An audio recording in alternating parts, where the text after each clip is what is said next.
លើក្រុមហ៊ុន Facebook គាត់មានការអាប់ដេតមែនតើបងប្អូននេះបាទអញ្ចឹងខ្ញុំសូមបង្ហាញគឺចាប់ពីថ្ងៃទី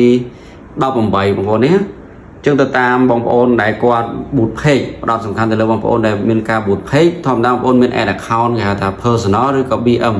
អញ្ចឹងបងប្អូនពេលដែលបងប្អូន boot page ទៅគឺអត់បានទេណា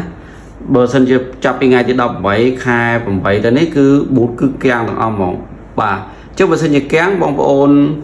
ត្រូវគិតទៅលើកត្តាពីរសំខាន់ទី1បងប្អូនត្រូវការដោះស្រាយសិនបងប្អូនតើ verify location បាទតើ verify location បងប្អូនខ្លះគាត់បង្កើត add account personal ឬក៏ BM ដើម្បីវិជាលើការ boot ដើម្បីការ boot រីកចម្រើនមានអតិថិជនឃើញច្រើនបានតើបងប្អូន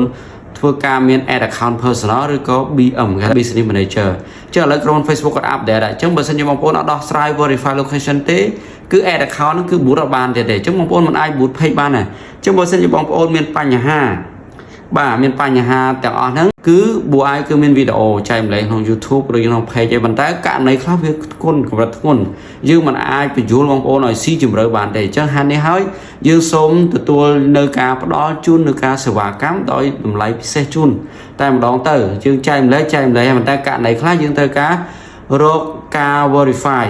បាទព្រោះបច្ចេកទេសគេថានឹងដូចជាពវៀនបេះដូងខាងក្នុងអញ្ចឹងណាបើយើង boot page វាមាន boot ផ្លូវមុខឯងប៉ុន្តែនៅពេលដែលយើង boost តាមបច្ចេកទេស Meta AI យើងត្រូវការប្រើនៅគេថាផ្លូវក្រោយអញ្ចឹងបើសិនជាបងប្អូនមានបញ្ហាទាំងអស់នេះបាទគឺតាក់ទងមក BUI ជាបន្តបងប្អូនចិត្តដល់ថ្ងៃដែលត្រូវបិទការ boot ដែរអរគុណច្រើនបងប្អូនបាទ